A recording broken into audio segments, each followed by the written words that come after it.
बिस्मिल्लाहिर्रहमानिर्रहीम। नाज़रीन अस्सलाम वालेकुम। मैं हूँ मंसूर आज़म काजी। 13-14 रोज़ से मस्तूंग लकपास पर BNP मेंगल एक धरना देकर बैठी हुई है और ये धरना पोस्ट जाफ़र एक्सप्रेस हमने देखा कि जब दहशतगर्दों को मारा गया और उसके बाद उनकी ओनरशिप BLA ने ली और उन डेड बॉडीज़ का DNA टेस्ट कराया गया, उनको वेरीफाई कराया गया, तो ये बॉडीज़ लाकर कोयटा के हस्पताल में रखी गई, जहाँ से जो BYC है, बलूचिस्तान यकजहती कमेटी, उन्होंने इनको उठाने की कोशिश की, बॉडीज़ को रिकवर किया हस्पताल से, जिसको बाद में पुलिस ने इंटरसेप्ट करके वापस लेकर गए। इस पूरे सिचुएशन के बाद 3 MPO के तहत वहाँ पर लोगों को गिरफ़्तार किया गया, जिसमें बहुत सारी ख़वातीन हैं और महरंग बलोच भी उसमें शामिल है। इस वक्त की अगर मैं बात करूँ तो 13-14 रोज़ हो गए हैं, ये धरना वहाँ पर है। सरदार अख्तर मेंगल साहब BNP मेंगल के सरबराह उसको हेड कर रही हैं। Service, mobile service, internet services वहाँ पर बंद हैं और वहाँ पर जाने वाले बलूचिस्तान कोयटा से कराची जाने वाली, और अगर मैं दूसरी तरफ बात करूं बलूचिस्तान से मुंसलिक जितनी शाहराएँ हैं वो तकरीबन क्लोज हैं, जिसकी वजह से एक बहुत बड़ा अदरवाइज़ नुकसान भी इकॉनमी को हो रहा है। डॉक्टर अब्दुल मालिक बलोच साहब की लाहौर में नवाज़ शरीफ साहब से मुलाकात होती है और वो कहा यह जा रहा है कि वो एक बहुत अहम पैगाम लेकर दोबारा बलूचिस्तान जाएंगे और वो जाके अख्तर मेंगल साहब से इस पर बातचीत करेंगे। सवाल ये है कि अगर नवाज़ शरीफ साहब 3 मरतबा के वज़ीर आज़म को ये आज बताना पड़ा है कि क्या बात करनी है या बलूचिस्तान के हालात क्या हैं, जिसके लिए डॉक्टर मालिक लाहौर आए हैं, तो ये भी एक सवालिया निशान है सारी चीज़ों के ऊपर। 5वें ऑपरेशन की बात की जा रही है बलूचिस्तान के अंदर, जो कि ऑब्वियसली किसी को भी नहीं पसंद, और ये चीज़ हुकूमत के लिए भी एक बड़ी तकलीफ़ दह चीज़ है कि बलूचिस्तान जो पाकिस्तान का रकबे के हिसाब से सबसे बड़ा एरिया है, वहाँ पर एक मरतबा दोबारा एक काइनेटिक ऑपरेशन की बात की जा रही है और ऑब्वियसली उसके अंदर फिर बहुत सारी चीज़ें फर्दर भी आती हैं। इस तमाम तर सूरत हाल पे बात करेंगे अपने प्रोग्राम के इस हिस्से में। आई एम वेरी ग्रेटफुल, मुझे BNP मेंगल के सरबराह सरदार अख्तर मेंगल साहब ने इस वक्त ज्वाइन किया है। आप इस वक्त मस्तूंग लकपास में उस धरने से हमारे साथ ज्वाइन कर रहे हैं। बहुत शुक्रिया सरदार साहब आपके टाइम देने का, वेरी ग्रेटफुल जी। सरदार साहब, सबसे पहले आप लोग 13-14 रोज़ से वहाँ पर हैं, ऑब्वियसली एक बड़ा धरना है, आपके साथ फैमिलीज़ हैं, क्या सूरत हाल है जी ग्राउंड के ऊपर आप लोगों की, अगर आप बताना चाहें तो? जी सर, थैंक यू। 28 तारीख को जी हम रवाना हुए थे बट से, और रियासत और उनके इदारों और हुकूमत, अब ये पता नहीं हुकूमत यहाँ पे किसकी, उनकी रुकावट के बावजूद हम कोयटा पहुंचना था, लेकिन लकपास पे जो है ना, जो एक ही रास्ता है जो कोयटे की तरफ जाता है, उन्होंने उस पर रुकावटें खड़ी करके जो टनल है उसको ब्लॉक कर दिया। तो रात का वक्त था, तो हमने भी मुनासिब न समझा कि हम उस जो बैरियर्स उन्हें लगाए उनको क्रॉस करें। दूसरी तरफ से कोयटे से आने वाले लोगों ने कोशिश की, उन पर शेलिंग भी हुई, उन पर फायरिंग भी हुई, उनकी गाड़ियों को जो नुकसान भी पहुंचा। तो फिर हमने ये डिसाइड किया कि रात हम लोग यहीं पे बसेरा करेंगे, लेकिन सुबह जब मुआयना किया तो तमाम रास्ते उन्होंने बंद किए हुए थे और फिर उनकी तरफ से जो है ना हमें वो खैर सगाली के तौर पर खुदकुश हमलावर भी हमारे दरमियान पहुंचा था। तब से लेकर आज तक हम लोग बैठे हुए हैं। सुबह शाम यहाँ पे जो हजारों की तादाद में लोग आते हैं, खैर सगाली के तौर पे आते हैं, धरने में शामिल भी होते हैं, कुछ हमदर्दी भी करते हैं, कुछ हमारे इस धरने में लोग शिरकत भी करते हैं। तब से अब तक ये सिलसिला जारी है। अब भी थोड़ी देर बाद फिर हमारे वहाँ पे, क्योंकि पहले हमने 2 सेशन रखे थे इसके, एक सुबह को जलसे होते थे, फिर शाम को, क्योंकि लोगों के कारोबार है, तो फिर हमने वक्फा दिया हुआ कि सिर्फ सेकंड टाइम पे हमारे यहाँ पे जलसे होते हैं। लेकिन लोग जो दूर दूर इलाकों से आए वो बदस्तूर इस धरने में बैठे हुए हैं। बिल्कुल सही। अच्छा, मैं सरदार साहब थोड़ा सा हम इसको अगर सीक्वेंस को लेकर चलें, जाफ़र एक्सप्रेस आने के बाद ये सारी सूरत हाल हुई, आज आप लोग जब धरना देकर बैठे हैं तो आपके मुतालबात क्या हैं जी, जो हुकूमत से, चाहे वो बलूचिस्तान की हुकूमत हो, और मेरे ख्याल में इस वक्त तो वफाकी हुकूमत को एक बहुत अहम किरदार अदा करना चाहिए इस पूरी सूरत हाल में, जो अभी तक मुझे नहीं मालूम किस हद तक उन्होंने किया है। मुतालबात क्या हैं जी आपके? सब इस पर्टिकुलर जो धरने का हमारा और कोई मुतालबा नहीं है, मसला इनके कि उन खवातीन को जो 3 MPO के तहत गिरफ्तार किया गया था उनको रिहा किया जाए। लेकिन अगर देखें तो बलूचिस्तान के मसले तो बहुत हैं। बलूचिस्तान का मसला आज का नहीं है। ये सिर्फ इन खवातीन को गिरफ्तारी के सिलसिले में हमने धरना दिया था कि ये रवायत नहीं रही है। पाकिस्तान में तो ये रवायतें कायम है। बेनजीर को भी गिरफ्तार किया गया, दूसरी खवातीन लीडरशिप को गिरफ्तार किया गया था, लेकिन इनको गिरफ्तार करने के पीछे पस पर्दा कौन से अवामिल हैं कि उन्होंने एहतजाज क्यों किए, उन्होंने मिसिंग पर्सनस के हवाले से क्यों आवाज उठाई है, उन्होंने यहाँ पर जो मसखशुदा लाशें जो गिराई जा रही हैं उसके खिलाफ एहतजाज क्यों किया जा रहा है। क्योंकि बलूचिस्तान में होने वाले मजालिम पर लबकशाई करना जो है ना वो जुर्म करार दिया गया है। यहाँ तक कि पहले कुछ एंकर भी अगर हमारे हक में या हमारे सपोर्ट में बोलते थे तो उनको या तो उन चैनल से हटाया दिया जाता था या उनको थ्रेट करके उनकी जबान बंदी की जाती थी। तो आप खुद सोचें, जब इस्लामाबाद में बैठे हुए लोगों को ये थ्रेट है तो बलूचिस्तान में बैठे वाले चाहे वो पॉलिटिकल वर्कर हो, सोशल वर्कर हो, पॉलिटिकल लीडरशिप हो, उनका क्या हाल होगा। बिल्कुल। तो ये धरना पार्टिकुलर उस मकसद के लिए। बिल्कुल ठीक। अच्छा सरदार साहब, कहा यह जा रहा है कि जिस तरह आपने पहले बात की है कि मावराए आइन गिरफ्तार लोगों की रहाई, बिल्कुल आपका सही है। महरंग बलोच मेन जो इस वक्त सूरत हाल है वो ये महरंग बलोच भी गिरफ्तार है। महरंग बलोच की जब हम बात करते हैं पुलिस से या वहाँ की इंतज़ामिया से, आई एम श्योर 4 दफ़ा आपके पास भी सूबाई वज़ीर वगैरह आए हैं, उनकी हमारे से भी प्रोग्राम में बात होती रही है।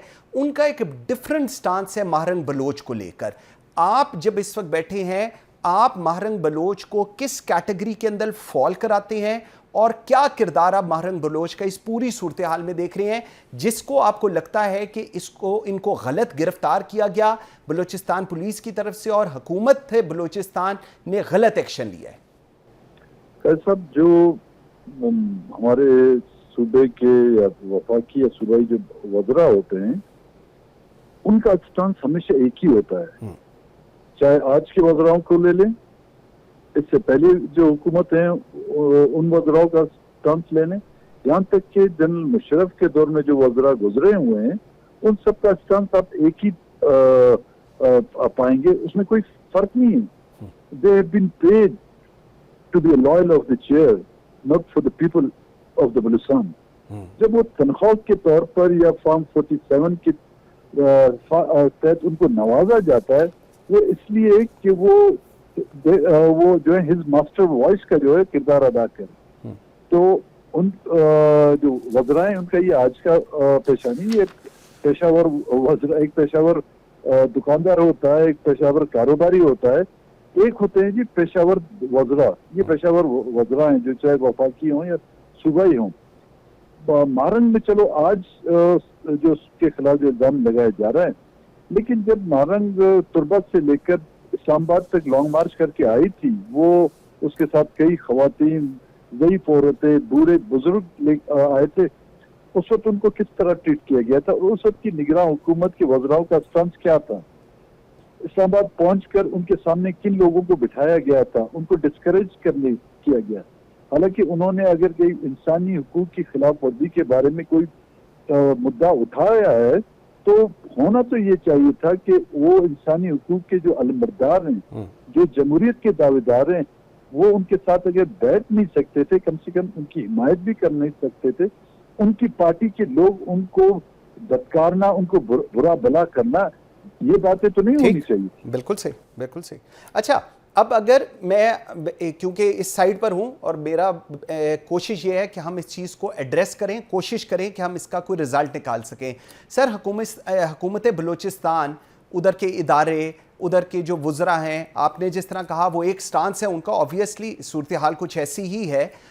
उनका ये है कि जिस वक्त जाफ़र एक्सप्रेस का सानिया हुआ, BNA ने उसकी कहा ओनरशिप ली कि जी हम लोगों ने किया है, वहाँ पर दहशतगर्द मारे गए, दहशतगर्द हस्पताल में डेड बॉडीज़ लेकर गई, वहाँ पर उनका नादरा वेरिफिकेशन जितने भी प्रोसेस था वो करा लिया गया, लेकिन उनकी डेड बॉडीज़ को BYC रिसीव करने आई। ये है वो मेन इशू जहाँ से ये पूरी सिचुएशन शुरू हुई। उसके बाद वो उनको लेकर चले गए, रास्ते में फिर इंटरसेप्ट किया पुलिस ने, वापस आया और उसके बाद 3 MPO के तहत इन लोगों को गिरफ्तार किया। सर, BYC क्यों BLA के दहशतगर्दों को रिसीव करने जाएगी?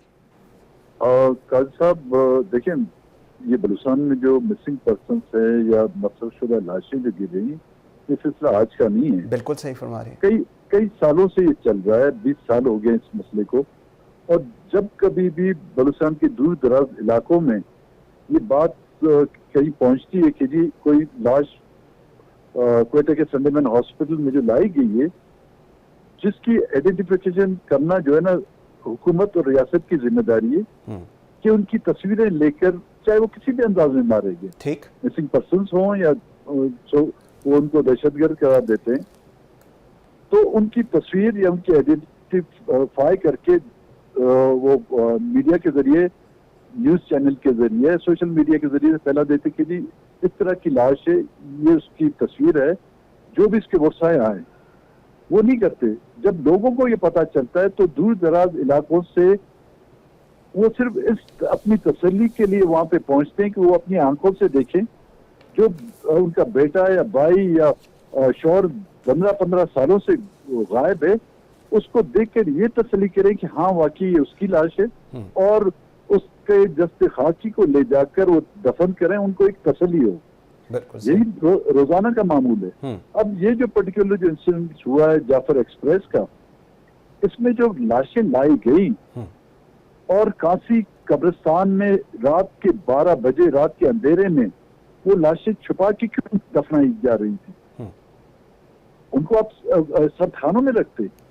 जब आपके मुल्क पर हमला आवर होने वाले अभिनंदन, क्या था वो इंडियन एयरफोर्स का पायलट, अभिनंदन जी हाँ, उसको तो आप चाय पिलाते हैं, उसके लिए नए नए कपड़े भी आप सिलवाते हैं।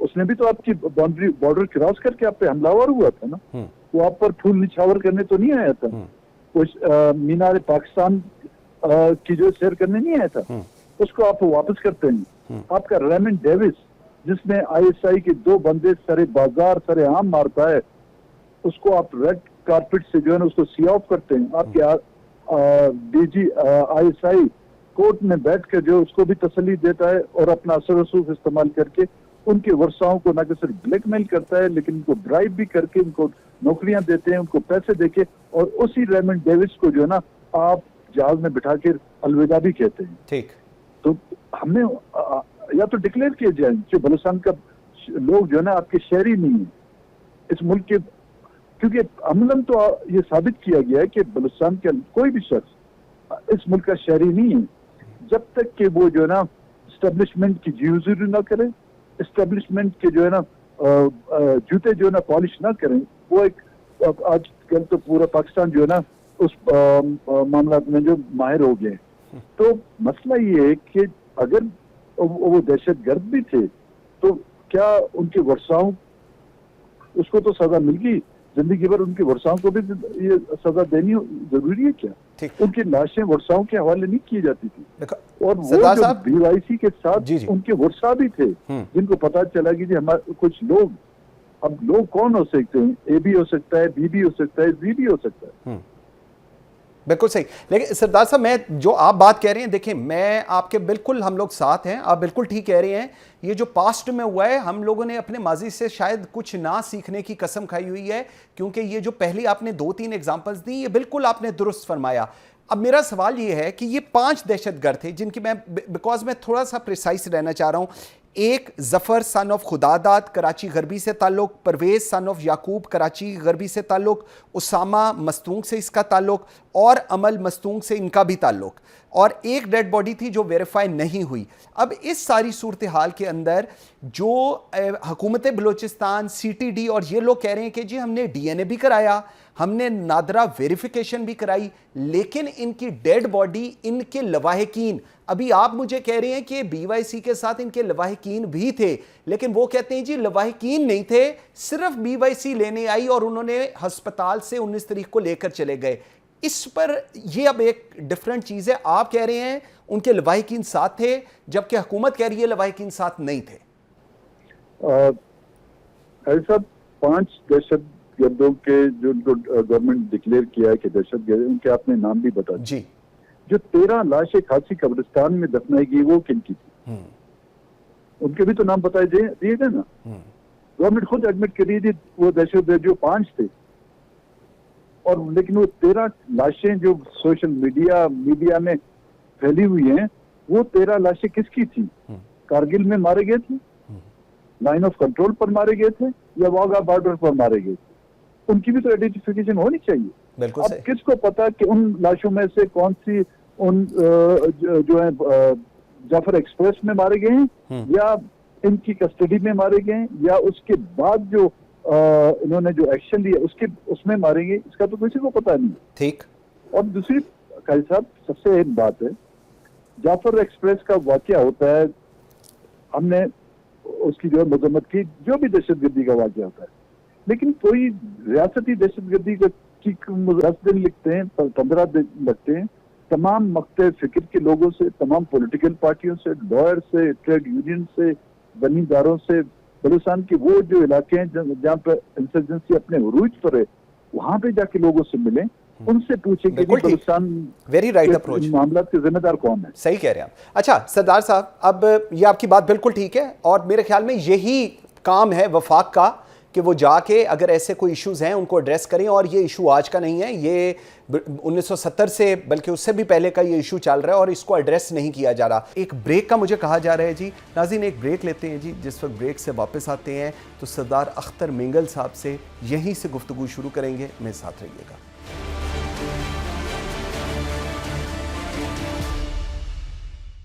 Welcome back after the break जी। नाज़रीन, मेरे साथ हैं बीएनपी मेंगल के सरबराह सरदार अख्तर मेंगल साहब। सरदार साहब, सवाल ये है, BYC बलूचिस्तान यकजहती कमेटी आज क्यों BLA के सपोर्ट पर है? क्योंकि कहा यह जा रहा है कि जी अगर BLA को आप लोग एक दहशतगर्द ऑर्गेनाइजेशन समझते और मानते हैं तो फिर अगर BYC इसको सपोर्ट कर रही है तो वो क्या है? और सबसे बड़ा जो एक एतराज़ उठाया जा रहा है कि सरदार अख्तर मेंगल साहब जो पूरे पाकिस्तान को जानते हैं, जिनको सारी दुनिया जानती है, वो क्यों BYC की सपोर्ट के अंदर वहां पर धरना देकर बैठे हुए हैं? BYC को जो बेस सपोर्ट मिल रही है वो सरदार साहब के वहां बैठने से मिल रही है। देखिए, BYC की अपना उनका ढांचा है, उनके अपने फैसले हैं, और मैं ना उनके फैसलों की जो है तायीद कर सकता हूँ, नहीं उनका मैं वकील हो सकता हूँ, हमारा अपने इरादे हैं। लेकिन हमने जो धरना दिया है वो पर्टिकुलर, मैंने ये नहीं कहा कि BYC के जितने भी लोग हैं उनको छोड़ा जाए। हमने सिर्फ और सिर्फ वो डिमांड रखी कि उन खवातीन को छोड़ा जाए। अगर उन खवातीन को न छोड़ा जाए, अगर ये मुल्क डेमोक्रेटिक कंट्री है तो एहतजाज का तो हक हम सबको है। PTI की हुकूमत के खिलाफ JUI भी एहतजाज करती थी, धरना देती थी। बिल्कुल ऐसे था। मुस्लिम लीग और पीपल्स पार्टी ने लॉन्ग मार्च किया। अगर ये वही पाकिस्तान है तो, और बलूचिस्तान पाकिस्तान का अगर हिस्सा है, तो क्या ये हक हमें हासिल नहीं है कि हम भी जाके एहतजाज करें? बिल्कुल सही। अगर हमें ये हक नहीं है तो फिर उनको ये हक क्यों हासिल था? वो तो इक़्तिदार के लिए कर रहे थे, वो तो रिजीम की तब्दीली के लिए कर रहे थे। हम ना कॉन्स्टिट्यूशनल अमेंडमेंट की हमने डिमांड की है।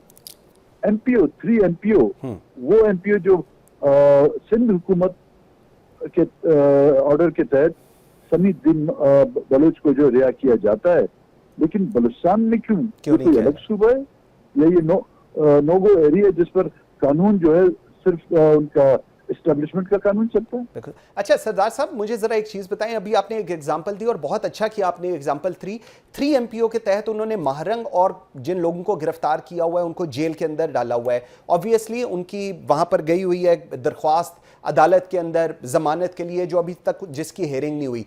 आप क्या इस चीज की, अगर मैं ये एक ऑप्शन रखी जाए, क्या आप इस चीज की रिस्पॉन्सिबिलिटी उठाएंगे वहां पर कि अगर महरंग को छोड़ दिया जाए तो चीजें सेटल डाउन रहेंगी और चीजें खराब नहीं होंगी? हुकूमत से कोई ऐसी आपकी बातचीत हुई है, बलूचिस्तान हुकूमत या वफाक की हुकूमत के साथ? काजी साहब, अगर आप इसकी मुझे गारंटी दे दें कि बलूचिस्तान से कोई बंदा मिसिंग नहीं होगा, बलूचिस्तान में कोई मसकशुदा लाशें नहीं गिरेंगी, बलूचिस्तान के वसाइल को जो ना मंगल बाजार के तहत लूटा नहीं जाएगा, बलूचिस्तान में फौज के हाथों लोगों के घर नहीं जलाए जाएंगे, तो हर बलोच जो है आपको, मैं नहीं, और बलोच आपको इसकी गारंटी देगा। बिल्कुल सही। दूसरा मुझे बताइएगा, अब मुलाकात हो रही है, लाहौर के अंदर मुलाकात हुई अब्दुल मालिक बलोच साहब की नवाज शरीफ साहब से, और कहा यह जा रहा है, मेरे ख्याल में अयाज सादिक साहब स्पीकर कौमी असम्बली का आपसे रब्ता भी हुआ, आपने उनको भी अपने खदशात से आगाह किया और कहा प्राइम मिनिस्टर से बात करें। ज़रा इसको स्टेप बाय स्टेप चलते हैं, प्राइम मिनिस्टर की तरफ से या वफाक की तरफ से कोई आपसे रब्ता हुआ या कोई चीज़ आगे चली है जी? नहीं जी, शुरू दिन में जब हमने धरना स्टार्ट किया था तो उस दौरान अयाज सादिक साहब ने हमसे रब्ता किया था कि जी मैं क्या कर सकता हूँ। तो मैंने उनसे कहा आप लोगों ने पहले बहुत कुछ किया हमारे लिए, अब आपके हाथ में क्या आप कर सकेंगे। और ये जो कुछ आज हो रहा है ये आप लोगों की वो अंडरटेकर गवर्नमेंट थी, उसको लाए और उसकी बदौलत जो यहाँ पे नताइज आए और बलूचिस्तान के हालात खराब हुए, इस तमाम के जिम्मेदार आप ही लोग हैं। चाहे मियां नवाज शरीफ हैं जिसको मैंने इलेक्शन से पहले लेटर लिखा था, उस पर अमल दरामद अपनी जगह पर उसका जवाब तक देना गवारा नहीं किया। अभी भी जब डॉक्टर मालिक साहब ने उनसे मीटिंग की है, अब मुझे ये मालूम नहीं डॉक्टर साहब मालिक ने उनको बलूचिस्तान का मसला समझाने की कोशिश की है। जो मियां साहब जो 1985 से जो है इस मुल्क के में जो है आला ओहदों पे फायज हैं, वो वजीर खजाना भी रहे हैं, वजीर आला भी रहे हैं, वजीर आजम रहे हैं जी। जी हाँ, जब अभी तक अगर उनको बलूचिस्तान का मसला समझ में नहीं आ रहा तो डॉक्टर मालिक उनको कैसे समझाएंगे, मुझे खुद इस पर हैरानी। डॉक्टर मालिक, नवाज शरीफ साहब, sir let me be very honest, दिल बड़ा दुखता है जो कुछ हो रहा है बलूचिस्तान में।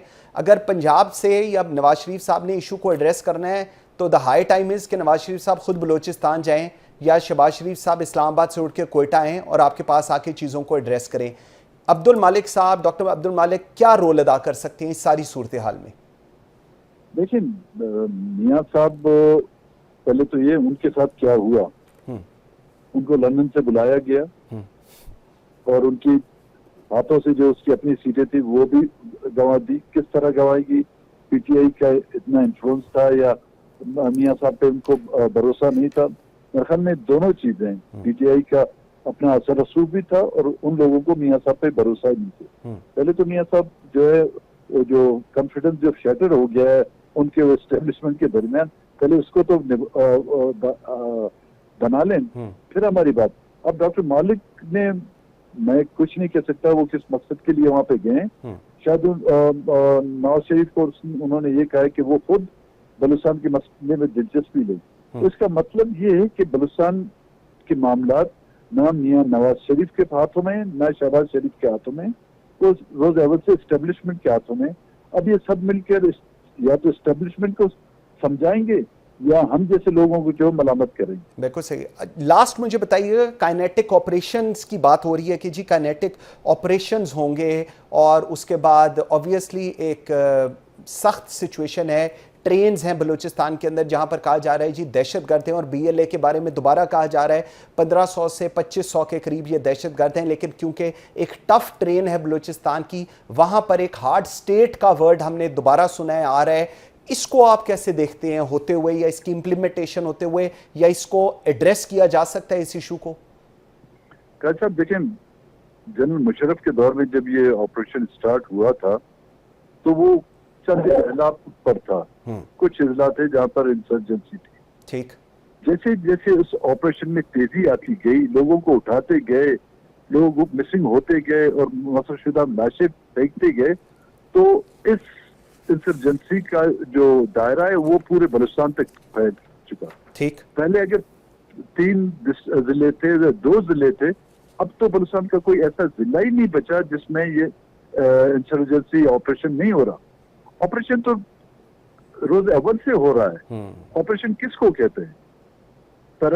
रेगुलर आर्मी, आपकी पैरामिलिट्री ट्रूप्स, आपकी शहरों में जो है सीटीडी, जो आपके वॉर फैक्ट्री में जो वेपन्स बन रहे हैं वो आप इस्तेमाल कर रहे हैं, जेट एयरक्राफ्ट यूज हो रहे हैं, गनशिप हेलीकॉप्टर यूज हो रहे हैं, चाइना के दिए हुए ड्रोन इस्तेमाल किए जा रहे हैं। एक ही चीज बची हुई है, उसको इस्तेमाल करें, वो है जो 28 मई को उन्होंने जिसका तजुर्बा किया था चावी में, तजुर्बा भी बलूचिस्तान ने किया था एटम बम का, अब उसी को इस्तेमाल करें और वो भी उनकी हसरत पूरी हो जाएगी। बिल्कुल सही। बलोच सरदार, और हम देख रहे थे, एक बड़ा मुश्किल सवाल है, मैं आप क्योंकि उसको आई एम श्योर आप इसको उसी तरह जवाब दे पाएंगे। आपको याद होगा आज से 20 साल पहले नवाब अख्तर बुट्टी साहब के साथ कहा गया था सरदारों ने और वहाँ के कि जी अगर एक गोली चलेगी तो हम साथ आएंगे और हम साथ खड़े होंगे। आज आप जब यहाँ पर हैं, आप जिन रिश्तों से आए, मैं उन सरदारों का नाम नहीं लूँगा, वो शायद आज सरदार उस तरह आपकी सपोर्ट पे नहीं है, लेकिन आप BYC की सपोर्ट पे 13-14 दिनों से बैठे हुए हैं। सूरत हाल कंट्रोल में रहेगी, चीज़ें आगे चलेंगी, कोई निगोशिएशंस हो सकती हैं, कोई डायलॉग होगा, या सिचुएशन आपको लगता है कि नहीं, ठीक नहीं होने लगी? खैर साहब, एक मैं बात क्लेरिफाई कर दूं जी कि हमने जो धरना दिया है किस ऑर्गेनाइजेशन या तंजीम के लिए नहीं, बलोच कौमी गैरत, बलोच नंगो नामूस के लिए दिया। उसमें कोई भी हो सकता है, किसी भी पार्टी से भी उसका ताल्लुक हो सकता है, किसी इलाके से भी ताल्लुक हो सकता है। और जहाँ तक आपने कहा कि जी नवाब भुट्टी के दौर में भी ये दावे किए थे कि एक गोली चली तो यहाँ होगा, वो स्पीच भी करने वाला मैं खुद ही था। और उसके फौरन बाद मुझ समेत हमने पार्लियामेंट से इस्तीफा दिया। नवाब भुट्टी की शहादत पे provincial assembly, national assembly, senate से हमने इस्तीफे दिए।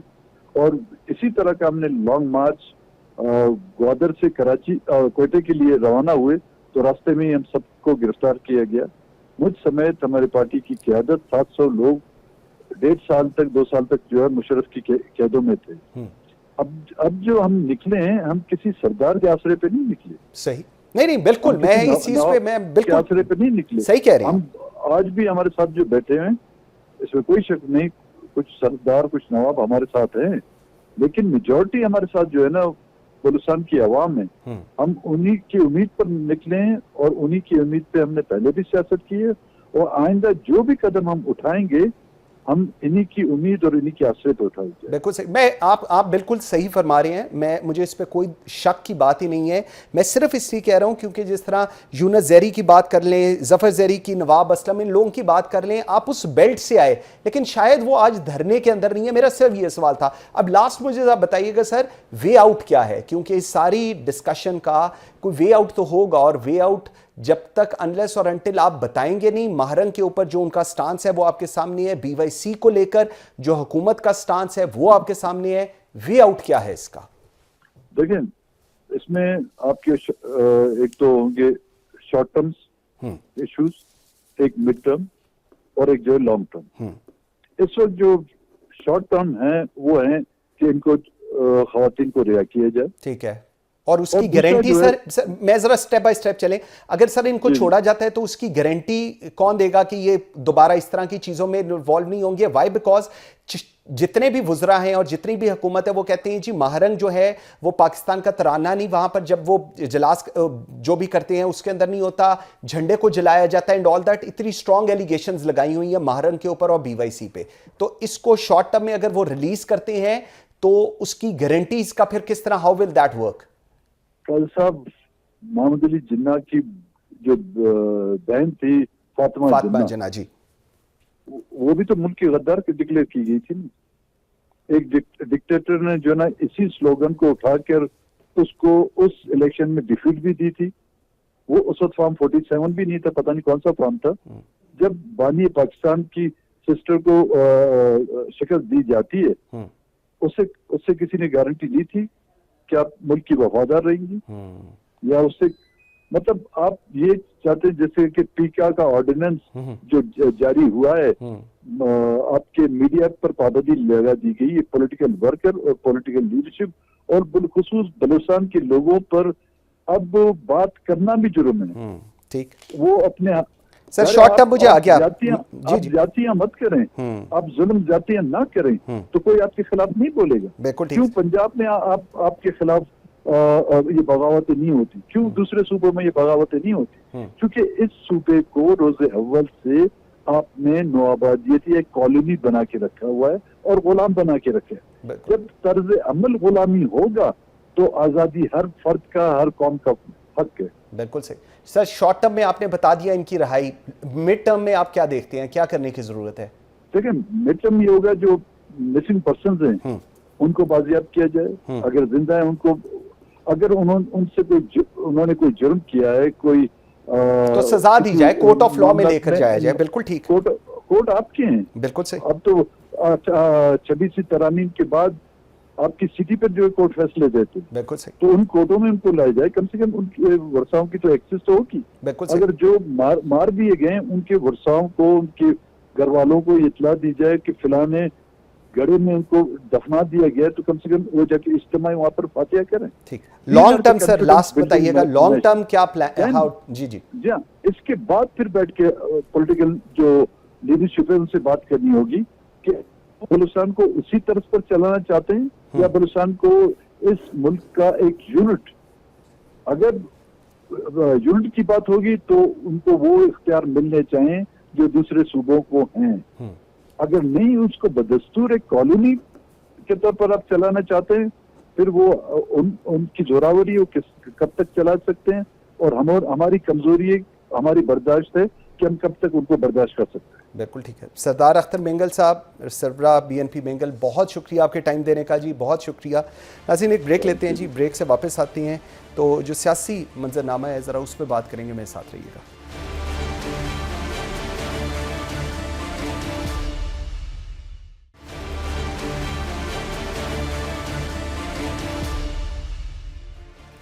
Welcome back after the break जी। नाज़रीन, नवाज शरीफ साहब की सियासत में वापसी, बलूचिस्तान की क़यादत से राब्ता और जलसों का ऐलान नून लीग की नई सफबंदी की निशानदही है, जबकि पीपल्स पार्टी से 6 नहरों पर इख्तलाफ पार्टियों के ताल्लुकात को आजमाइश में डाल रहे हैं।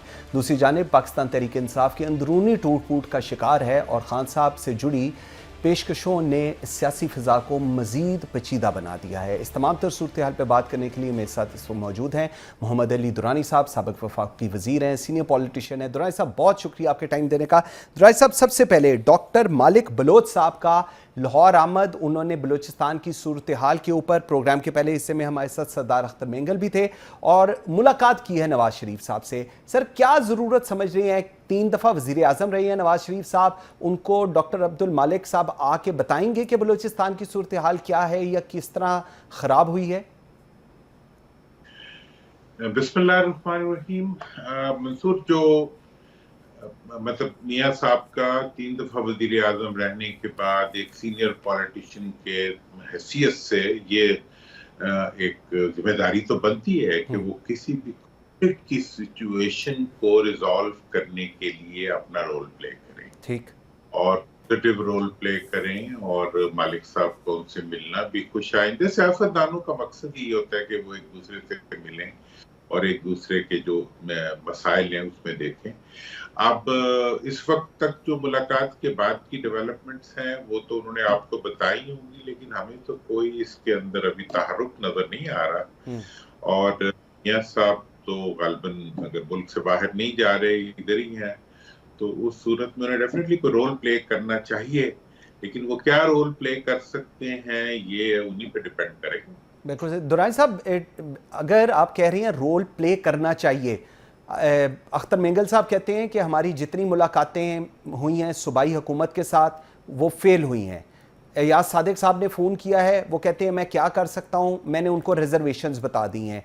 लेकिन अब नवाज शरीफ साहब के साथ मुलाकात, आपको लगता है नहीं कि इनको यहाँ से जाना चाहिए, प्राइम मिनिस्टर को इस्लामाबाद से जाना चाहिए, क्योंकि चीज़ें सेटल नहीं हो रही और आज 13-14 दिन हो गए हैं अख्तर मेंगल साहब वहाँ पर धरने पर बैठे हुए हैं? देखिए, असल में इस वक्त ये जो हुकूमत है ना मियां साहब की, शहबाज साहब की, ये अपनी जात में एक शर्माई हुई हुकूमत है, एक इंफीरियरिटी में मुब्तला हुकूमत है, जिनको खुद भी पता नहीं है कि वो क्यों हुक्मरान है। मतलब उनका जो इलेक्टोरल प्रोसेस था उसने उनको इतना ज्यादा कंट्रोवर्शियल बना दिया हुआ है, और उनकी जो लेजिटिमेसी है उसने उन्हें इतना कॉम्प्रोमाइज कर दिया है कि वो हर वक्त कोई सहारा ढूंढ रहे होते हैं। तो मियां साहब को अगर कोई सहारा या इशारा मिल जाएगा तो वो चले जाएंगे। अगर इस तरह तो शहबाज साहब को अब तक एक रोल प्ले करना चाहिए था। इतने बड़े बड़े वाकयात हुए हैं उसके अंदर, और सब जगह है, KPK में उनके रोल की जरूरत है, सिंध के अंदर एक रोल की जरूरत जरूरत है, खुद अपनी हुकूमत के अंदर एक रोल की जरूरत है। लेकिन वो तो बस किसी का कंधा ढूंढते रहते हैं खड़े होने के लिए, या लाठी ढूंढते रहते हैं उसको पकड़ के खड़े होने के लिए। तो मैं समझता हूँ इस वक्त ओरिजिनल गवर्नमेंट नहीं है, इसलिए पॉलिटिक्स भी ओरिजिनल नहीं है। बिल्कुल सही। तो एक बस टीवी ऑफ है जो कि कैमरे की शक्ल में या खबर की शक्ल में हो जाता है, निकलता तो किसी जगह भी कुछ भी नहीं है। बिल्कुल सही। अगर आप जब कहते हैं कि ओरिजिनल पॉलिटिक्स नहीं है, मैं थोड़ा सा इसको अगर एक डिफरेंट टेंजेंट पे लेकर जाऊं, अलीमा खान और जो सियासत इस वक्त पाकिस्तान तहरीक इंसाफ कर रही है, सर क्या वो भी ओरिजिनल नहीं है? वो भी एक फसाड है जो दिखाया जा रहा है इस 24 करोड़ अवाम को, या आपको लगता है कि नहीं वहाँ पर चीज़ें हैं और जेन्युइनली वैसा ही सब कुछ है जैसा बताया जा रहा है? देखिए वहां की आप देखें, वो भी बड़ी एक इंटरेस्टिंग सिचुएशन है। वहां की ओरिजिनलिटी दो फैक्टर्स ओरिजिनल है, एक पब्लिक और एक लीडरशिप। मतलब खान साहब का और पब्लिक का कनेक्ट जो है वो रियल है। अब जो बीच में लोग हैं, मतलब जो इलेक्टेड लीडर्स हैं या जो फैमिली के लोग हैं, उनकी हैसियत जो है वो पॉलिटिकल नहीं है। उनकी हैसियत एक फिलर की है, जो कि वो अपने आप को सरवाइव कराने के लिए एक रोल प्ले करने की कोशिश कर रहे हैं। तो लिहाजा जब भी खान साहब कोई स्टेप लेते, इसलिए पीटीआई की तकसीम इश्यू नहीं है। पीटीआई ना तकसीम हो सकती है ना उसने होना है, क्योंकि पब्लिक जो है वो उसके साथ खड़ी है।